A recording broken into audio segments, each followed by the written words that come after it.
बिस्मिल्लाहिर्रहमानिर्रहीम। अस्सलाम वालेकुम जी, मैं हूँ डॉक्टर शहरबानो। आज की बहुत इंपॉर्टेंट वीडियो, हमेशा की तरह एक इन्फॉर्मेशन आपके साथ शेयर करूँगी। शुगर के मरीज़ों की ग़िज़ा से लेकर कुछ रेमेडीज़, कुछ टिप्स मैं आपको देती रहती हूँ। चैनल पे नए हैं तो चैनल को सब्सक्राइब कर लीजिएगा। आलू एक ऐसी सब्ज़ी है जो पूरी दुनिया में सबसे ज़्यादा खाई जाती है, पाकिस्तान में भी, इंडिया में भी, हर जगह खाई जाती है।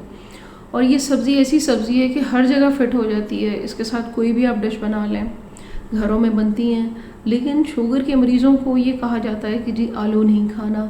उसकी वजह क्या होती है, एक तो इस पर बात करूँगी। दूसरा ये कि आलू को किस तरीके से खाया जाए, कौन सी ऐसी तरीक़ाकार। हमारे पास सिर्फ दो हल हैं कि या तो आप उस चीज़ का पोर्शन कंट्रोल कर लें, दूसरे उस चीज़ को बनाने का तरीका अगर आप बदल लेते हैं तो उसके अंदर मौजूद जो कार्बोहाइड्रेट है, जो उसके अंदर मौजूद स्टार्च है, वो तब्दील होकर कोई और फॉर्म इख्तियार कर लेती है।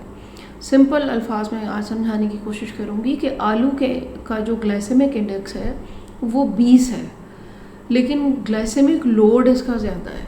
ग्लाइसेमिक लोड का मतलब ये है कि कोई चीज़ आप खाते हैं, ये वो वैल्यू होती है जो जितनी मतलब जल्दी से आपके ब्लड में ग्लूकोज को बढ़ा देती है, और फिर वो ग्लूकोज काफ़ी देर तक आपके ब्लड में घूमती रहती है, जो आपके लिए ख़तरनाक है।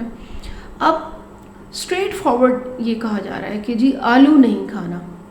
आलू के अंदर है क्या, पहले ये पता कर लेते हैं हम कि आलू के अंदर विटामिन के है, रिच विटामिन बी कॉम्प्लेक्सेस हैं, B1, B2, B6।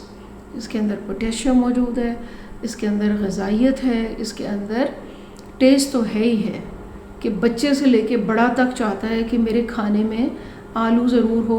लेकिन शुगर का मरीज़ तो नहीं खाता, डर उसे ये है कि मेरा ग्लूकोज जो है वो स्पाइक करेगा। लेकिन आपने एक नॉर्मल इंसान की तरह भी तो ज़िंदगी गुजारनी है कि नहीं गुजारनी।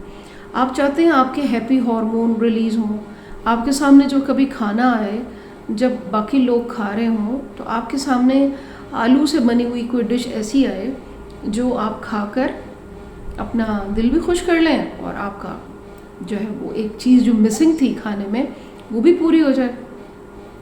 तो आज आपको ये बताना है कि कौन से तरीके ऐसे हैं कि जिसमें आलू के अंदर ये स्टार्च, जो शुगर की एक किस्म है यूँ समझ लें, वो बढ़ जाती है, और कौन से ऐसे तरीके हैं जिनसे आप आलू को कभी कभी अपनी डाइट में इस्तेमाल कर लेते हैं। ग्लाइसेमिक लोड ज़्यादा है क्योंकि इसके अंदर वो स्टार्च मौजूद है कि जो आपकी ब्लड को, शुगर को बढ़ाती है एकदम। तो क्या आप दिन भर या ज़िंदगी भर इसी कैलकुलेशन में पड़े रहेंगे कि जी ग्लाइसेमिक लोड कितना है, अब इसको कैलकुलेट कर लें, अब ये खाएं कि ना खाएं। कुदरत ने जो चीज़ें बनाई हैं वो आप कितना अर्सा तक छोड़ सकते हैं। मेरी एक वीडियो है, इसी तरह मैंने रोटी पे बनाई है, एक और भी है, कि ये कितना आप छोड़ सकते हैं इन चीज़ों को। ऐसा नहीं हो सकता कि हम इन चीज़ों को बनाने का तरीक़ाकार बदल दें, थोड़ा सा हम अपना पोर्शन कंट्रोल कर लें। मैं आपको बताती हूँ कि सबसे ज़्यादा जो कार्बोहाइड्रेट हैं वो फ्रेंच फ्राइज़, यानी आलू को जब आप तल लेते हैं ना, तल के चिप्स बना लिए या कुछ और कर लिया आपने, ऑयल में पका लिया उसको, तो 36 ग्राम 40 ग्राम तक उसके कार्बोहाइड्रेट हैं। जबकि ये मैंने आप लोगों के लिए लिख के भी रखा है ताकि मुझसे मिस्टेक ना हो जाए। कच्चा आलू जो है वो 11.8 ग्राम इसके अंदर कार्बोहाइड्रेट होता है। बॉइल्ड के अंदर यानी उबले हुए 15.7 ग्राम होता है। अगर आप आधा कप आलू की बात मैं कर रही हूँ, आधा कप, और माइक्रोवेव किए हुए हैं वो भी 18.25 ग्राम इसके अंदर होता है। अच्छा, डीप फ्राइड 36.5 ग्राम होता है। तो हमारे पास सेफ़ क्या चीज़ हो गई, बेक्ड हो गई, यानी आपने बेकिंग करके या स्टीम कर लें आप उसको किसी उसमें रख के। अच्छा, आलू को मैं आपको आज आप बताने लगी हूँ कि आलू को अगर आप आधा घंटा पानी के अंदर भिगो देते हैं पकाने से पहले, क्योंकि हमारे यहाँ तो करी बनती है ना, शोरबा करी, उसके अंदर भी आलू डाल दिए जाते हैं। तो वो शुगर का मरीज़ ये कहता है कि जी मैंने तो आलू नहीं खाने, मुझे तो आलू बिल्कुल मना किए हुए हैं मेरे डाइटिशियन ने, मेरे डॉक्टर ने। तो आप उसको पहले तो भिगो दें, जितना स्टार्च निकलना है वो एक दफ़ा निकल जाएगा। उसके बाद आप उसको एक नॉर्मल साइज़ के 2 पीसेस एक डायबिटीज़ का मरीज़ खा सकता है आलू। अच्छा, इसके अलावा भी मैं आपको बताती हूँ कौन से ऐसे तरीके हैं कि ये जिसके अंदर जो स्टार्च मौजूद है वो एक रेजिस्टेंट स्टार्च बन जाएगी। रेजिस्टेंट स्टार्च वो होती है कि जो डाइजेशन से जिसको कोई ताल्लुक़ नहीं होता, वो आपके ऐसे ही निज़ाम से डाइजेशन से बड़ी आंत से बाहर चली जाती है। तो आलू की इकसाम बहुत ज़्यादा है। आपने देखा होगा सुर्ख रंग का होता है, सफ़ेद होता है, येलोइश सा होता है, एक बहुत डार्क ब्राउनिश स्किन होती है आलू की, वो होते हैं। मैं आलू की 2 किस्में आपको बताऊंगी, एक है जी कैरिज्मा और एक है निकोला। ये 2 आलू हैं, इनके अंदर स्टार्च की वैल्यू कम होती है। इनको आप इन तरीक़ों से बनाकर इस्तेमाल कर सकते हैं। मिसाल के तौर पर एक नॉर्मल साइज़ का आलू आपने जब मक्खन के साथ और दूसरी वेजिटेबल्स के साथ मिलाकर, यानी आपने पहले स्टीम कर लिया उसको या हल्का बॉईल कर लिया, उसका पानी उसका गिरा दें, उसमें आप बाकी वेजिटेबल्स डालें, काले मिर्च डालें, सब्जियां डालें, सलाद बनाएं, वो खा लें।